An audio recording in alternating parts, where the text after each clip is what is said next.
Hey Mark, how's it going? What's up, Pete Kazanjy? Good to see you, brother.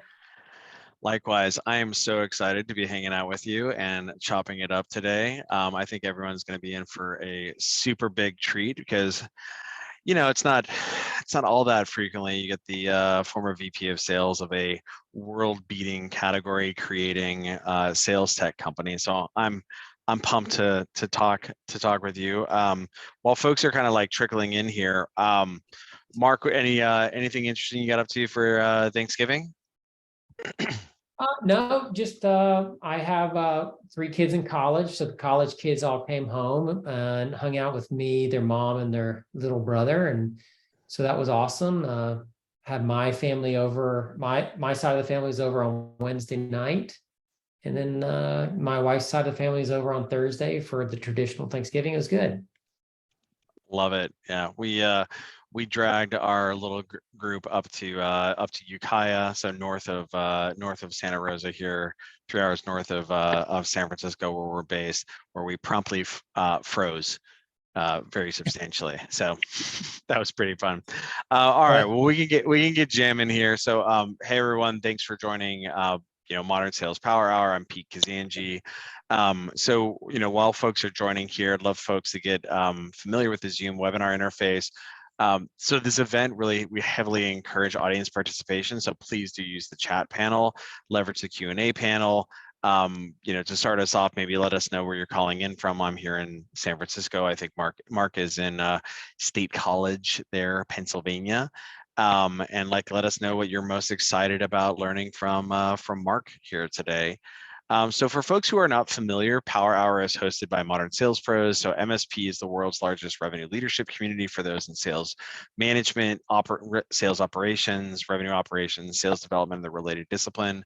The community's goal is to create an environment for our 30,000 and growing members to answer questions they struggle to solve on their own, help them see around corners they may not know about, just get better in general. And so we do that through really great live sessions like the one you're about to participate in, our robust online forum, and of course, in-person events. And so for those who weren't previously admitted, you should have access to the community now. We'll get you in there.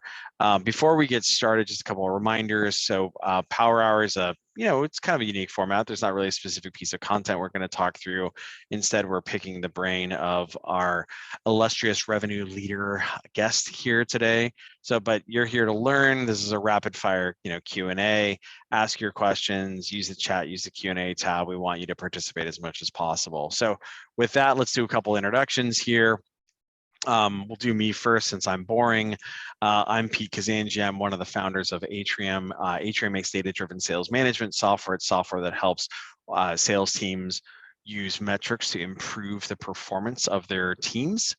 Prior to starting Atrium, I started a recruiting software company called Talentbin that was acquired by Monster Worldwide in 2014. And that was like really my first experience being like going from a founder, business generalist founder to seller to sales manager to sales, baby sales leader. I think we had a 20-person sales organization when we were acquired by Monster. And then after that, wrote a book on startup sales called Founding Sales, and then started Modern Sales Pros. So that's a little bit on me.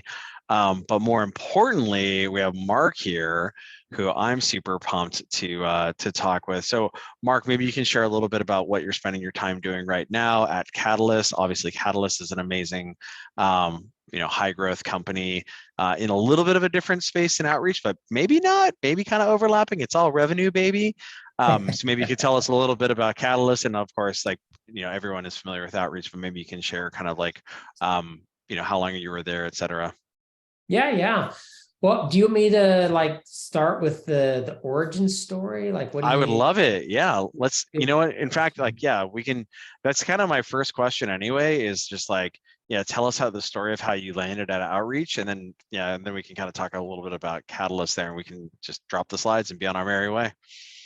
Well, Pete, back on March 19th, 1976, in a little town called Waco, Texas, a Get man out and of a here. woman, no, I'm not doing that. But listen, I think I have a weird route to where I'm at. I think it's like 1 in 10 billion. I'm doing what I'm doing, and I'm super humbled and grateful every time I get to talk to people like you and get to have fun, getting to know you and stuff. But like, here's the deal. Like I am from Central Pennsylvania. There's no tech opportunity here. There's barely any six-figure jobs here. And so I worked, at the beginning in an outside sales job where my first deal or my first letter of employment was I get $20,000 of guaranteed income a year. Then after that, I was on 100% commission. Wow. And I went from school to school, convincing coaches and principals and teachers to do fundraisers. So did you ever sell magazines in middle school, Pete, and learn? Heck yeah, yeah. So I sold a lot of Wait, so you sold the magazine selling program? I did. Nice. So I get up in front of the kids, getting all excited about the prizes and everything. It was an amazing first job, and I took a territory that hadn't been able to support a rep for more than 6 months for 10 years to one of the top 10% of the sales territories in the company. And so I really learned a lot there and cut my teeth good. And then I got recruited into sales leadership from there at a public company that sold school supplies to schools.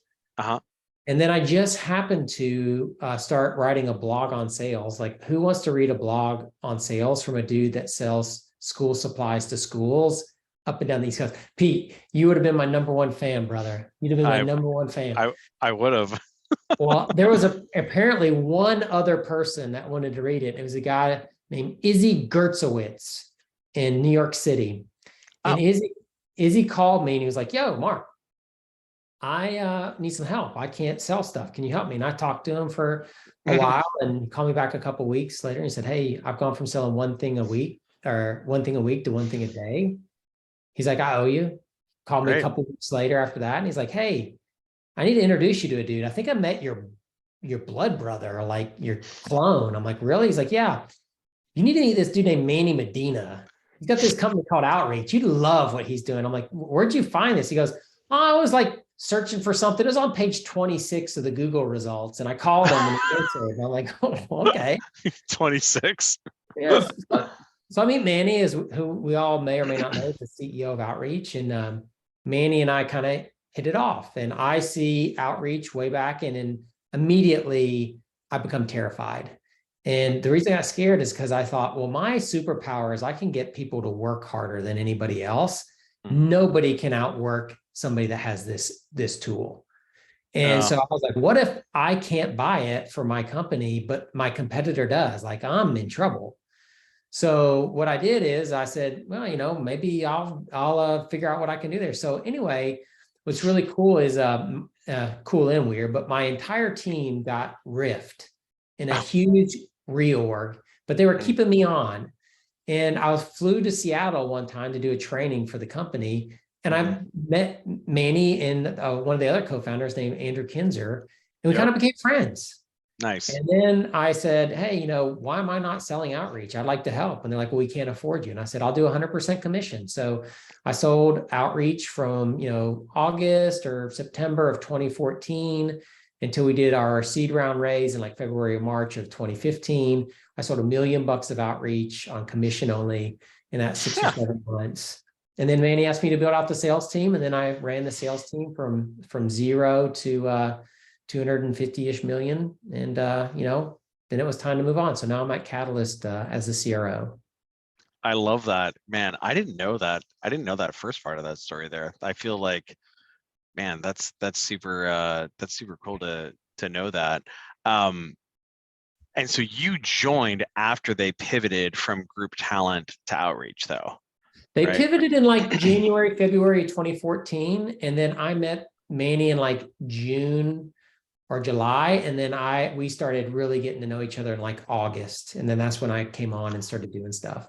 But it must have been like the software must have been super early and just like super rough around the edges and covered in broken glass. And I mean, look, like I'm a software entrepreneur, so like I know how this stuff works, right? It's all like it's all held together with like duct tape and baling wire. So, and like you're selling it 100% commission, new category, like that people are like not familiar with at all, with like a very, very nascent product. That must have been like, what was the biggest challenge of that that period there when you were kind of like slanging minimum viable product outreach, right? So there's a story that Manny was my first SDR. It's 100% true. He would know that I get started to work on Mondays. And so Sunday nights, he and I would be slacking back and forth. And Manny would grab a glass of red wine, turn on Downton Abbey. And then Pete, no joke, Sounds he about would right. use Sales Loft Prospector back in the day to get all the leads that we used to put into outreach. And then he'd get me 1,000 leads every week on a spreadsheet. I'd throw those into outreach. And then I would have meetings from like 7, 8 a.m. Eastern time till 5 or 6 p.m. every single day for like months. And you were That's how it worked. that's hilarious because God, man, sales engagement software back in the day when like nobody had sales engagement software, it's kind of like fishing with dynamite, right? Like, and then you're your own success story of like, well, how do you know this works? Well, let me tell you a little story about this guy named Mark who doesn't have an SDR and fills his own calendar with meetings using outreach. That's crazy. Yeah, I'd sell from like 8 or 9 a.m. to like 5 or 6 p.m. every day. Then I would like take kids to practice and I was coaching sports teams and doing dinner and hang with my wife. I put my wife and kids to bed about 10 p.m. And then I would build out our Salesforce instance from 10 p.m. to 2 a.m. And then I'd wake up at 7 the next morning, put my kids on the bus and help my wife get the house ready. And then I'd start selling again. And I did that for probably close to a year. You're a madman. So then like, I mean, that's an amazing, gosh, man, gotta write the corporate biography of outreach. That's an amazing kind of like an amazing period. And like, obvious, as you just said, like got yourself to $1 million in ARR, right? What was the biggest change between like that period and like, the period that kind of ensued? I mean, I think you were in state college, right? And outreach is in Seattle. Did you end up moving out there? Like what kind of changed as it kind of became clear that this was like kind of going to be a thing and like everyone was going to need to have their own version of sales engagement software eventually? Yeah, we had a sales office in State College. I think at our height, we Oh, probably had 25 or 30 people there, huh. SDRs. That's one of the little known secrets of outreach. Our first teams, I hired late 30, early 40-year-olds that had families, that this was the Yep. best job that they'd ever had. And Yep. they would just do whatever I said. And there was no like, when am I getting my promotion? There was no like, how do I become an SDR2 junior enterprise, West Coast, and all that kind of stuff. There's none of that. It was just people that were really grateful to work for a fun company that valued them and they put in the work. And they were all mature people that didn't have to worry about, now we had some crazy people. I could tell you some crazy stories, but um, that I got our team to grind. Now, after a while, we realized that we weren't be able to scale the entire sales team out of State College. And a lot of my AEs were remote. I'd never worked in an office until I worked at Outreach. I'd always managed teams In the remotely. field. Yeah. Yeah. I was just a field manager. I had reps up and down the Eastern Seaboard in like 12 states or whatever. And so I started hiring remotely. That actually failed. We did really poorly with that. We didn't have the resources. We didn't have the It's hard. enablement. Yep. Yeah, we probably hired some great reps, but they didn't make it. Luckily, I had some core reps, about 8 of them that were just superstar all-stars that were with me for a really long time. And they gutted us through that period. And then that's when I moved out to Seattle and I started to hire AEs in Seattle, near me, around me. We Yep. focused on the SMB first because we had a more reliable motion there. And Sure. then I just built out a machine that I handed over to my good friend Nate Broom, who now is, I think I was telling you earlier, I think he's the best small business transactional sales leader on the planet. And so he took it for way past for what I did. But yeah, we moved out out to Seattle in like 2018, 2017. Then we came back during the pandemic in 2020 at some point back to Pennsylvania. Got it. So, Mark slinging outreach in his home office, from 8 to 6, then kind of the beginnings of a sales organization in state college, realizing that we're not going to be able to scale this. Okay, let's do distributed. Oh, distributed is hard. I still think distributed is really hard. And I think you characterized it very well there, which is insufficient resources to do it well. Because I think like people end up with like religious wars around like, distributed in office, and it's like, look, you can do these things. The juice has to be worth the squeeze, and then you got to have the operating rhythm in order to do that. And like, I feel that it's probably pretty challenging to do that under a certain rep count, especially if you're the VP of sales and like you're the one who's orchestrating that versus having dedicated enablement or what have you. But so it sounds like that didn't work. Pull the ripcord and do it in Seattle. One thing I was going to kind of ask about is, obviously outreach. Outreach and Sales Loft have won the market. And it's fantastic. It's like, obviously sales engagement is a must-have category. Like at this point, it's 10 years ago, it might have been like, you're gonna let the reps send automated emails? Like what? Right? And now at this point, it's kind of like, your reps can't send automated emails? Like what the hell is wrong with you, right? But kind of getting over that hump. And I think this is the cross that every new category creator has to bear, right? Like, oh, recording reps calls, isn't that like Big Brother? Right now it's like, oh, well, just send me the chorus recording, right? Yeah. Chorus didn't show up, or like, oh, we don't have call recording. You what? Like, what do you do? Like bang rocks together? Like, are you are you crazy? But like, what was the biggest challenge when you were initially selling this and kind of running into people who were not used to having workflow automation and sales engagement? Like, how did you bust those doors down, and how did you convince people that this is a new kind of like a better way of approaching the way that they sold?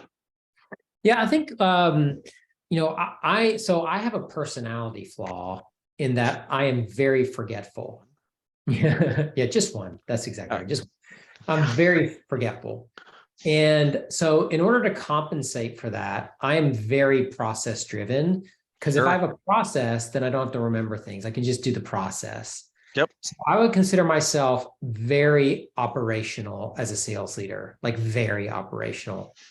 And Great. so, yeah, and I think that's like that's what I kind of leaned into, which was, I think 10 years ago, we were starting to move into the maybe sales is a little more science than it is art. Maybe I need to think about my metrics more. Maybe I need to create more processes and not just have, Mr. Smith on the golf course in his nice little, Argyle sweater vest, greasing palms with the shooting from the hip, making it up as I go along, right? Yeah, exactly. Yeah, and you got to be some kind of like unicorn to be able to be really successful. And like 2 reps were carrying like 90% of the revenue every quarter, whatever. So anyway, I leaned into that and I just said, listen, do you want to know more? You want to get to be a process so that there's consistency in how you work, which means you have consistent data, which means your data will actually mean something, which means you can get insights from that data.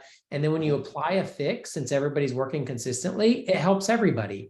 Or you want to keep just talking to 1 rep at a time, coaching them individually. I was like, it's not scalable. And so I kind of like really leaned into myself as who I was and said, is this something that you would want? Because if you do, I could show you how. People that got it leaned in and they were our early adopters. People that didn't, you know what? They were our customers in 4 or 5 years later when they were getting crushed by my first customers. Yeah, exactly. Yeah, I think that's something that a lot of organizations oftentimes miss. And it's, selling to the SMB and selling to the mid-market. And this is kind of tough right now where there's like, a little bit of softness in the SaaS market. And so like those organizations are the ones that they can move, right? They can make a decision and they're open to adopting new ways of doing things versus, big legacy hidebound organizations that are more concerned about like the risk of changing, right? As compared to the upside, the opportunity. They're more afraid of like the negative implications of potentially like a failed like change than they are of like grasping the brass ring to improve. And so this is why like I coach, I mean, Atrium's probably a good example of that. Like, you know, we have nearly 300 customers right now. Most of them are like, we're starting to get up into the bigger realm of things. We have some organizations that are like 200, 300, 400 sellers. But, you know, for the most part, it's been organizations that are anywhere between like 10 to 100 sellers and what have you, because like they can move quickly, et cetera. And I really loved how you characterize that. It's like, yeah, you know what? I'm going to get you later, right? You don't get it right now. Like we'll talk in 3 years. It's cool.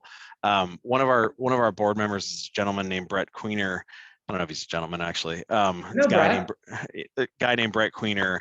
And he talked about, because he was an early Salesforce guy, and he talked about this, like, you know, they would have these situations where they would go head to head with Siebel, and like Siebel would win, and it was kind of like, cool, like, you know what, that's like, it's going to take you 6 months to implement, like you'll have a failed implementation, and like we'll talk again in 18 months and we'll just get you then, as opposed to just kind of like throwing more resources against that. So I think that that's a really thoughtful, although you guys did have like I remember early on at Outreach, you guys had like a pretty monster deal with was it a cable company or something? I forget what. Yeah, it was like a crazy deal with like kind of a legacy like sales organization. So I guess that would kind of runs kind of contrary to that received wisdom, huh?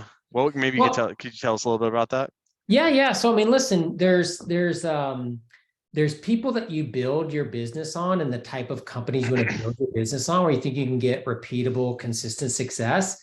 And then there's like the one-offs that walk around, and when you see one you can nab, you better grab it, right?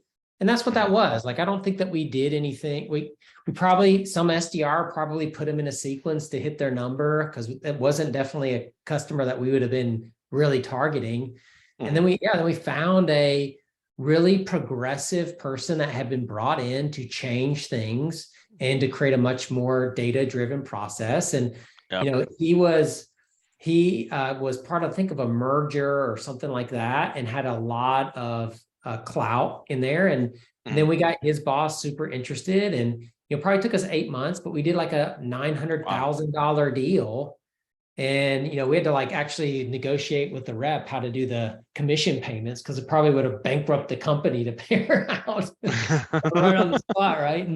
But you know, that she was a legend. Her name's Pleasant Rich. She still is a legend, one of the greatest sellers I've ever worked with in my life. And she manhandled that deal and got them to believe in us.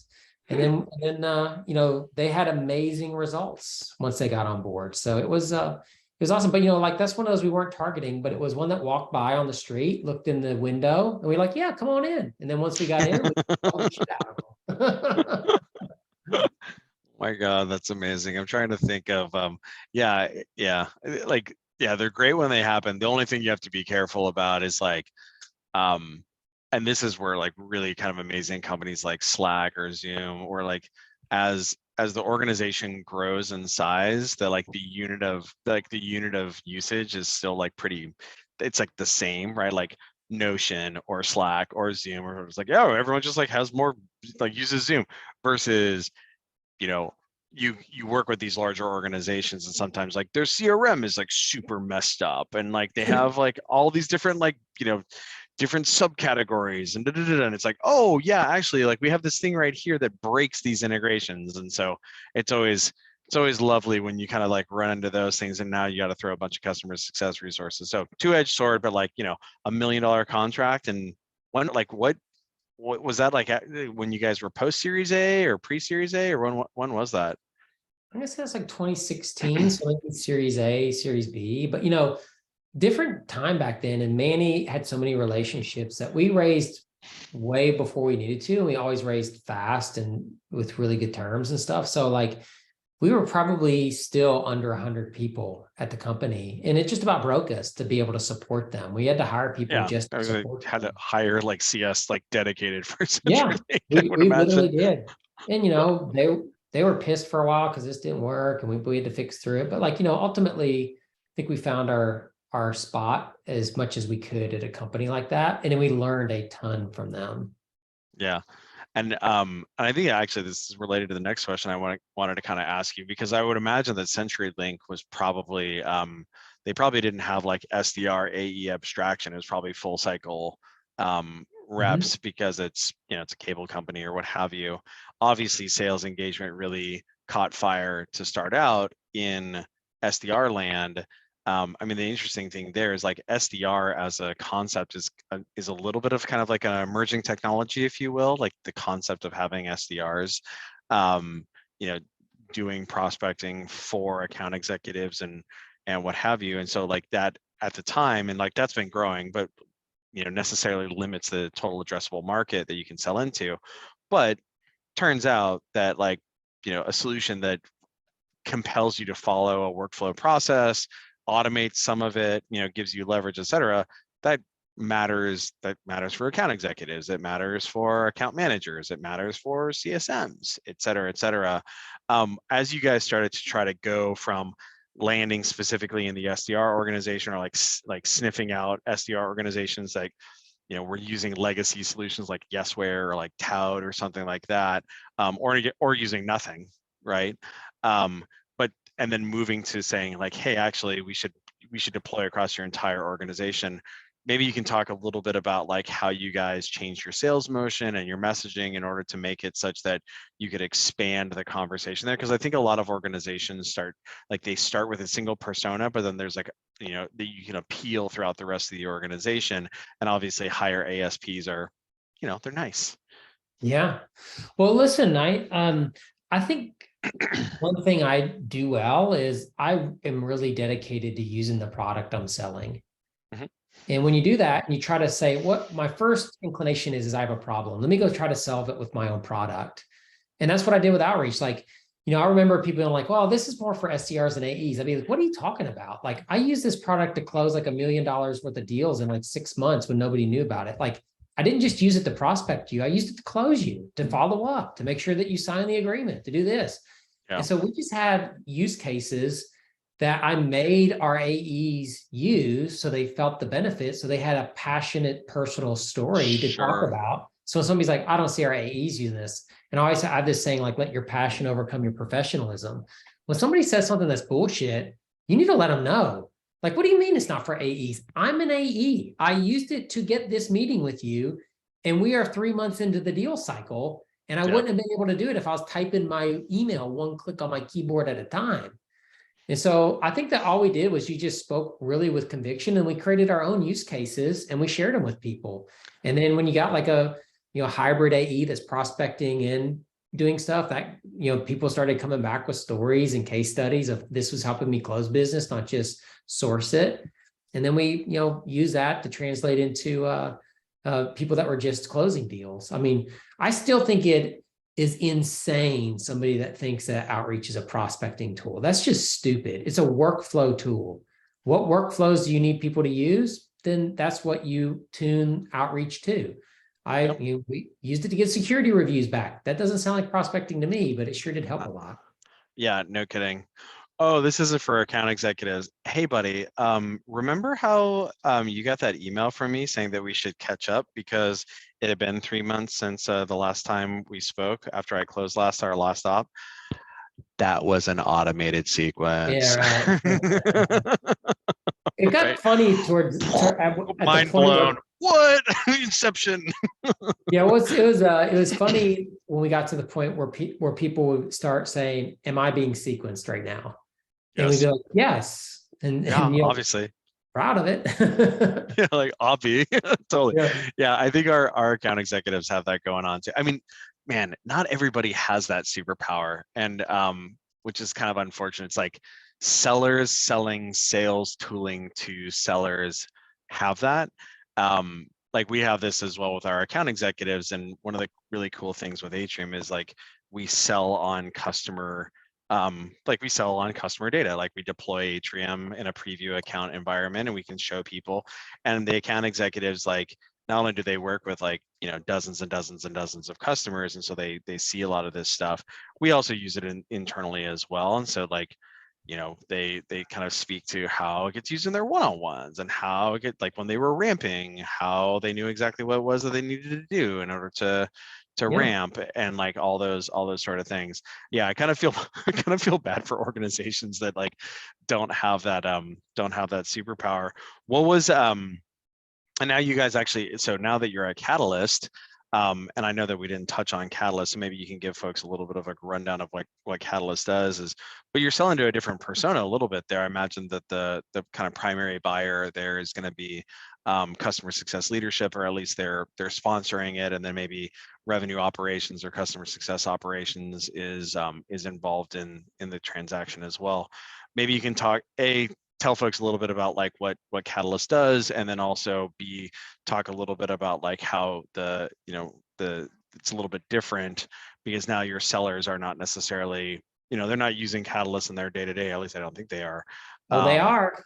Oh, they are. Okay, cool. And then like let it fly. Like give us the rundown. So okay, give us the elevator pitch on Catalyst, and then let's talk about how you've changed that such that the sellers are using the software, and then they can be an advocate. What did you say? Let their passion overwhelm their Professionally. professionalism. Yeah. Yeah, listen, Catalyst is simple. It's software that helps you make your customers a revenue growth engine. Like we know that growing through your customers is faster, it's Yep. cheaper, it's Cheaper. easier, and it's less Mhm. risky. Yep. And companies that aren't investing in that are going to be in trouble, because the other way is very expensive, hard, risky acquisition, and it takes forever. So like why, we got A and B, and A is everything about A is better. Let's just choose A, right?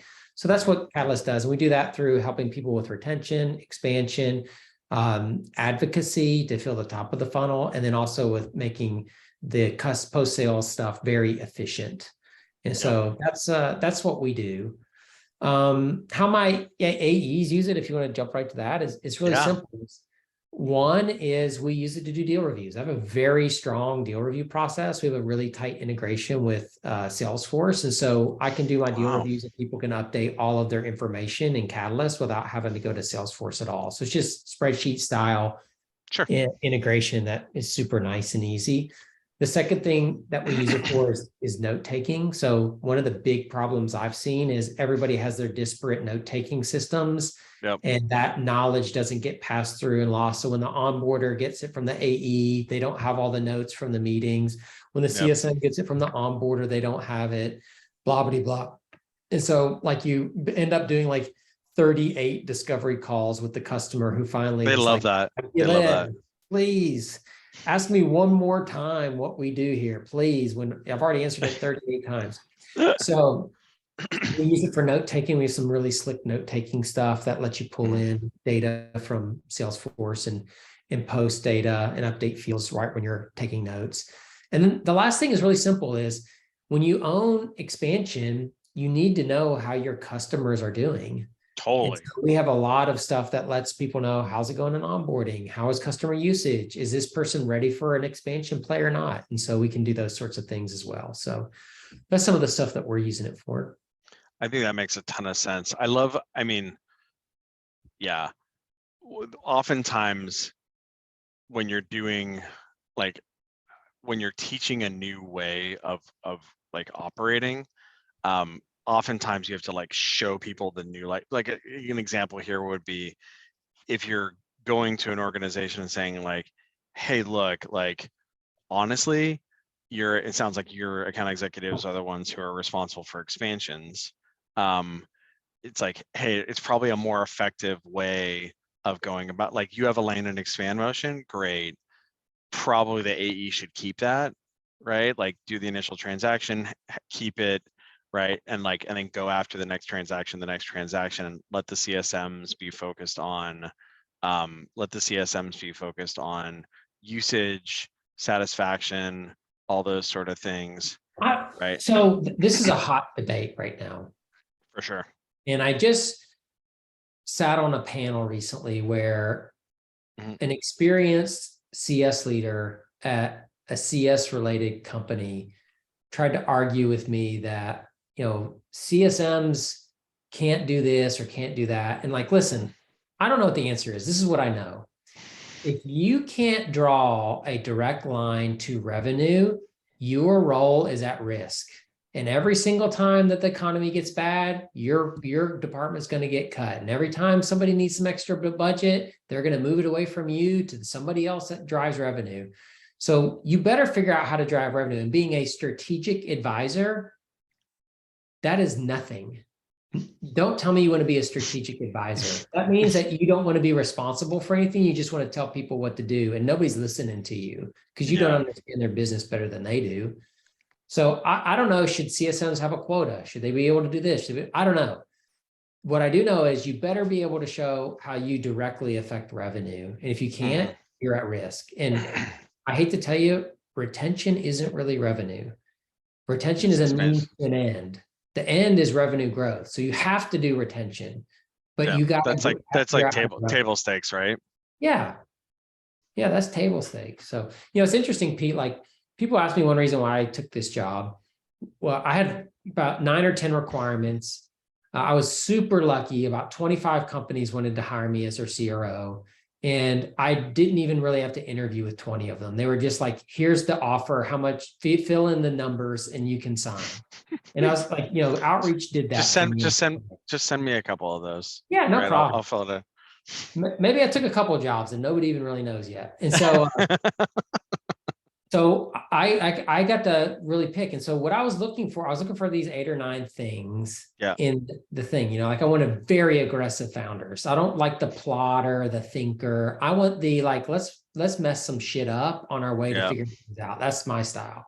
So some stuff like that. But one of the things that was a requirement is I wanted to run the same road I'd run with outreach, which is the road to revenue. I think I am an expert in generating revenue. Yep. The thing with outreach though is I started at the world of people that may be able to use my product. And if I cold call them and email them the right way, I can find the hand raisers and then I can pull them into a sales process that turns them into revenue. Yep. Catalyst is the same road to revenue, but it starts at a different place. It starts with your customers and developing that as an engine for revenue growth. So like, that's why I took the job, is because it's the same path. I know this path, just a different starting point. Yep. And so I think that's really important to understand for people, is like, if you don't think that you got to be able to grow no matter what's happening, and you can do it from the hard world of a bunch of strangers, or you can do it with your family that are your customers. I would encourage people to do it more with your family. And I love that, because turns out I know a couple of sales leaders, just a couple, and people will hit me up and kind of ask, like, I know a couple sales leaders, I know a couple SaaS founders, and so people will hit me up and be like, yo, what do you think about this company over here? And then kind of on the inverse, it's like, yo, what do you think about this the CRO candidate right here? And so one of the things that I love to recommend to people is don't go off into the deep end, right? Don't go do something that's tangential, right? Neighboring, where you can leverage a lot of your existing stuff. And I think you really just characterized that super well, where it's look at Catalyst. Catalyst is it's a workflow platform, right? It's something that people ought to be using all day, every day, right? They're in it, right?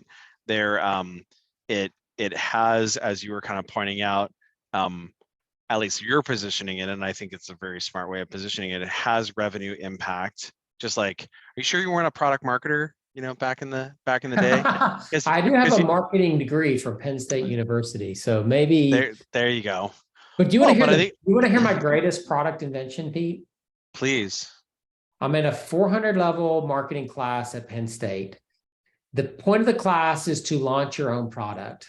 Okay. I am a poor college student who lives on chips and salsa, who hates at the bottom of the bag all the tiny pieces. I'm a neat freak. I don't dip my fingers into the salsa and then lick my fingers. No. I end up throwing chips away really bad. I'm also a Pringles lover. And Mm, Pringles, I pour into my hand and they're not broken pieces. I put two and two together. I'm like, what if I create Los Pringales? it's a good And name. that's my greatest product invention is as It's I not a, actually it's made not a, not a tortilla chips in a trademark, pan. not a Yeah. trademark violation at Well, all. you know what? 2 years later, I'm walking through the grocery store with my wife, and I see on the shelf, it's actually in a Oh triangular yeah, the triangle ones. thing. Yeah. They were the same thing, and I literally like kicked the I was like, somebody stole my idea. But anyway, that's my product idea of the time. Those I, Bengals. I love it, but I think on the catalyst thing, I think, and actually this is one of the questions I wanted to ask you, is sometimes just like reframing people's brain a little bit, like really helps, right? Like, No oh, doubt. we're not a customer success platform, we're a customer revenue platform. Yeah, Well, what I do you don't. mean? Like, it will help you drive more revenue from your existing customers, and yeah, because like CS, and I want to talk about this, like the notion of a customer success platform, right? I forget what whatever the G2 or the Gartner, category is, CSP or something. It's been around for a second, like I think everyone is probably pretty familiar with Gainsight as like one of the early kind of innovators in the space. Like the first kind of two folks that were kind of out there was Gainsight and Tutango. They kind of went at it like a little bit differently, and Gainsight was eventually acquired by Vista. Um, but but so like people are kind of familiar with the concept, but it's kind of always been one of those things where it's like really selling religion. This is like one of the things that we joke about here at it on our sales team is there's like, do you want to be in the selling, do I want to sell Bibles to the already converted, or do I want to sell like, or do I need to convert people in order to then sell them a Bible? Because like the latter, like that's a little harder, right? Yeah. And I think the interesting thing here is kind of this notion of reframing things where it's like, hey, look, man, this is just about revenue. I heard your CFO likes revenue, right? Yeah. So I wonder like how how it's a little bit of a different sales motion, or like what's different as compared to starting a totally brand new category, which is outreach and sales engagement, versus being like an upstart entrant into an existing category, maybe a category that hasn't really caught fire yet, or has kind of been like a little bit of a slower burn. What's been the biggest difference there? Well, you can be the leader, like Gainsight is the leader in our category. You can be the creator, outreach created sequences and sales engagement, or you can be the disruptor. That's where I'm at right now. And Sure. the approach that you take is very different.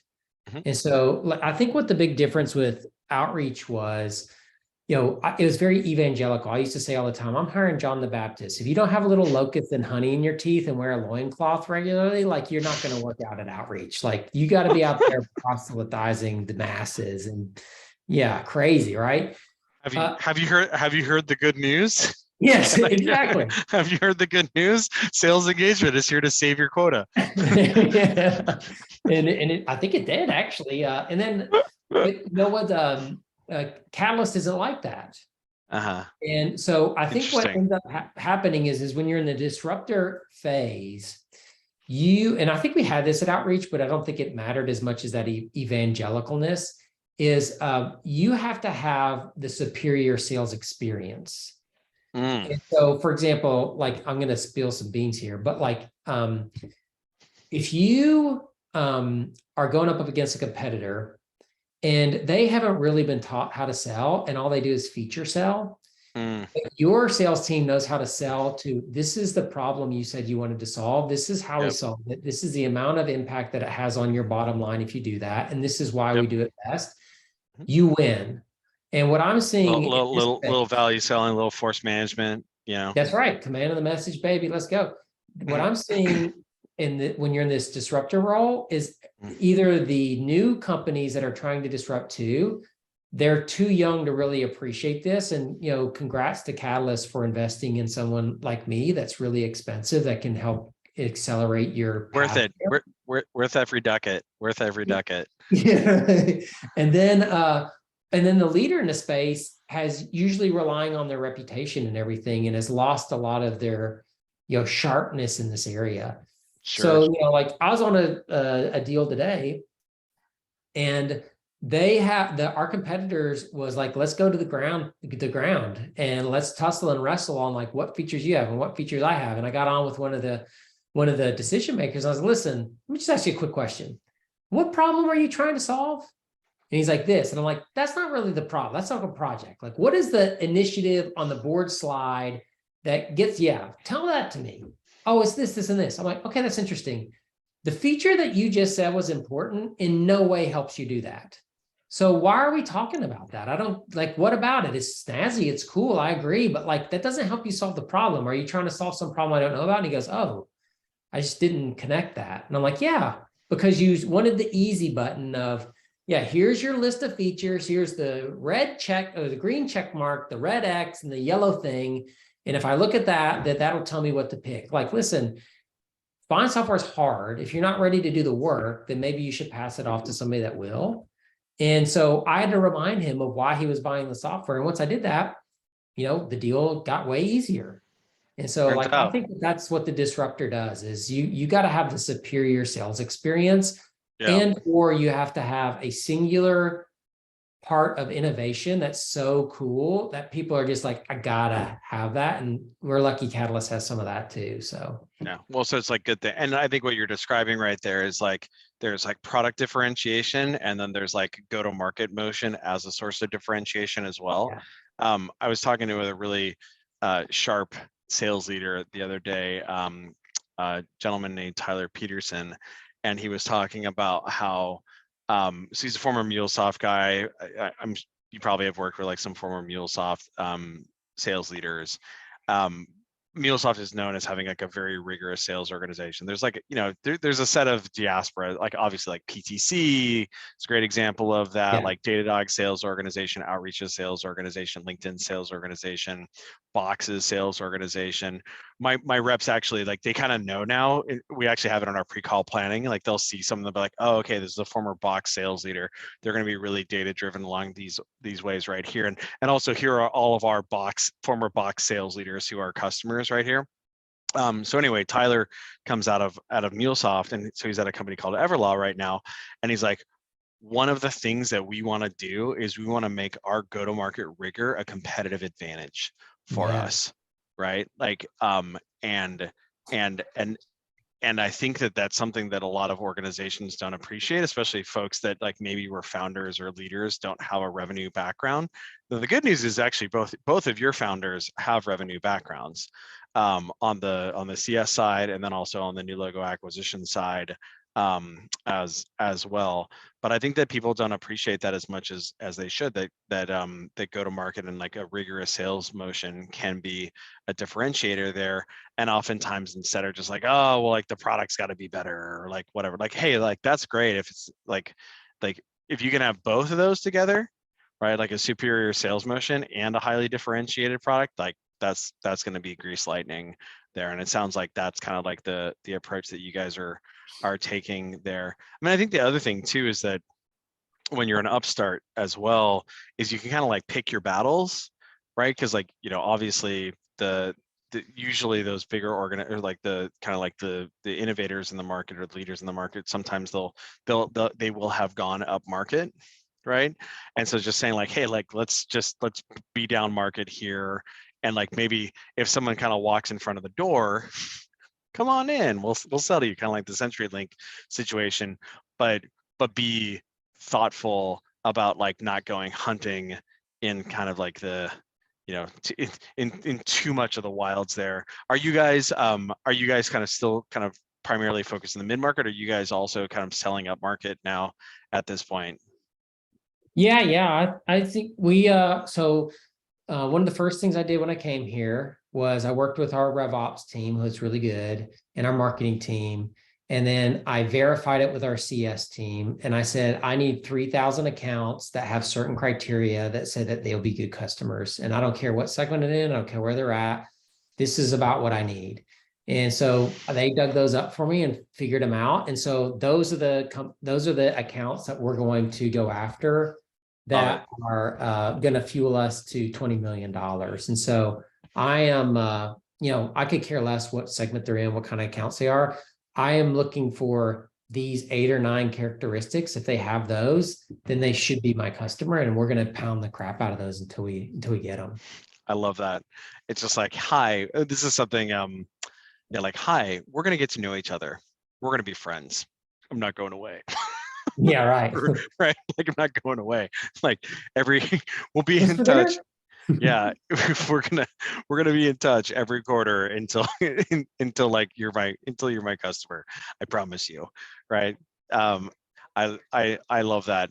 Yeah. And I think that's actually something that people underappreciate, especially, and actually you might be a little responsible for people not being as focused as they should be here, because it turns out when you have sales engagement software, right, and the marginal cost of like sending an email ends up being a lot lower, well, then maybe you can like spray and pray a little bit more. But I think the problem there, of course, is cool, you're getting meetings on the calendar, but are they getting to SAO? Right? Are they getting to mid funnel? And so being more kind of like focusing in on the white hot center, like you're describing, I think is something that is underappreciated, probably like every stage of the organization, like whether you're talking about like, you know, from 0 to a couple million in ARR, from 5 to 10, from 10 to 20, essentially just like don't open the aperture all the way, like open the aperture like the next step, Well, if you will. so there's 3 reasons why people don't do stuff. They don't know what to do, they don't know how to do it, or there's something in their way. And so the way that you solve those problems is with focus. Focus brings intentionality, intentionality makes you successful. So if I give a rep a list of 400 accounts, they will be paralyzed. It's the paradox of choice. Yeah. And what they do is so this is my favorite explanation of paradox of choice. Pete, if I put you in a closet with 1,000 shirts, 1,000 pairs of pants, and 1,000 shoes, you will never leave the closet, no matter how nice the outfit is. Yeah. Think I picked the best outfit.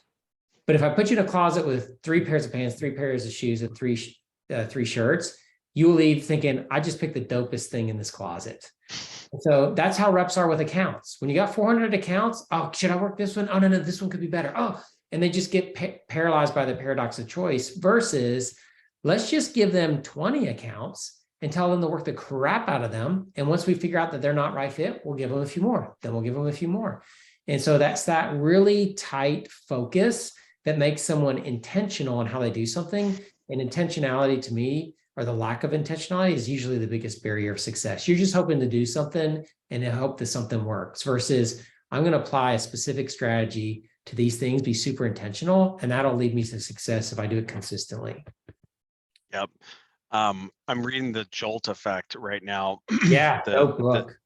Yeah, pretty solid for folks who are not familiar. Kind of focuses on the second half of the deal, right? Like customer has they now have religion, right? They're like, you know what? You've opened my eyes. I got a problem, or like you've made me recognize that I have a problem.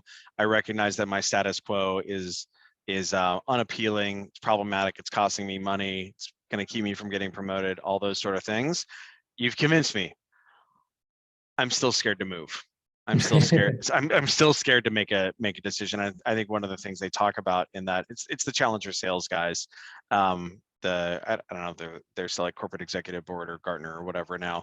But one of the things they talk about is again that paradox of choice, where because there's so many options available for you know, for various technology, usually for technology solutions, that's like where things end up being pretty problematic, and you have to like constrain that down as much as possible to make it such that they're not, you know, not getting kind of like pulled in every direction, and not just comparing like apples to apples, but also apples to oranges as well, like focusing people in as much as possible. I like the rigor there on making sure that your team is being focused. Well, maybe kind of like in closing here, you can talk a little bit more about like this kind of reframing that you've done around selling, like going from selling, you know, the story of customer success and why it's so important and what have you. And I'm not saying that Catalyst has done that. I think that that's like some of the other folks have approached things that way, to kind of pivoting it around and selling revenue growth. Maybe you can kind of share, because I think that notion, like that reframing there, it's something that maybe a lot of folks could apply to their own sales motion. Maybe you can share a little bit of like how you thought about that, and how you've like promulgated that throughout the sales organization there. Yeah, so listen, the reason that I chose Catalyst is because it's at the confluence point of, I think, four things that are happening right now in the world. One is the subscription economy is 20 years old, and we've only been through 20 cycles of SaaS. That's the most anybody's really been through. And so we're just now starting to understand like what that means and what does it do, and the importance of a customer. And unfortunately, I think many sales leaders and CS leaders are running their orgs based on perpetual license rules. And you can't play the SICE game with perpetual license rules. And let me give you an evidence of that you're doing that. Let's talk about the book of business coin.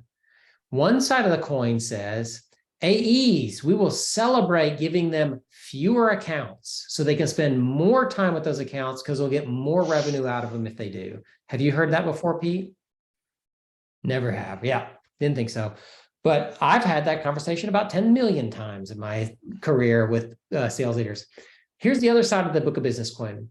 We're going to celebrate giving a CSM more accounts, which means that they're going to have less time, but we're going to expect the same or better retention and expansion based on that. Those two things can't be true. Less accounts, more time, more revenue. More accounts, less time, more revenue. They're diametrically opposed, yet every CRO that I've ever met tries to do both of those things at the same time. It's hypocritical. So that is like, I think, part of the perpetual license legacy rules that we're applying in a SaaS-based world. The second thing is the CS role is only 20 years old. And I can go on LinkedIn right now and find 50 posts today about how to start a cold call. I cannot find one post on what do you do if you're a CSM and you're about to enter into a difficult conversation with a renewal that wants to get a discount. Doesn't happen. There's not, content's not out there. And so the acceleration of the CS role is just starting to happen as people realize how important the customer are. The third thing is the ubiquity of data warehouses. I now have a place where everything that I has known about my customer exists. And if I tap into that and use it the right way, I can see a bunch of stuff. And then the fourth thing is the current market conditions where everybody's saying, do it easier, do it faster, and do it cheaper, and do more with less. And so those four things all come together. And that's where Catalyst lies, is we're helping you invest in your customers with a post-sales role and best practices and how to do it in a modern day world, so that you can leverage all this customer data that you have in order to focus people on what's to do right, so that you can grow in a more efficient way. That sounds like the future to me. Or I can load a bunch of people up into marketing automation and hope a few people raise their hand, and then most people will subscribe because they hate that shit. You know, so that's the two models. And I think that the model that Catalyst subscribes to and hopefully is driving is way, way better. Yeah, I love it. That is a little bit of that little evangelical there. It's kind of like a new way. Have you heard the good news? Well, Mark, this is super awesome. We're out of time. Thank you for spending the time to hang out with us and our audience. We'll get the recording out to the MSP squad here. You have a great rest of your week, and let me know the next time you're out in San Francisco. Okay. Yeah, man. Great to talk. Thanks, Pete. Okay. See you, Mark. Take care.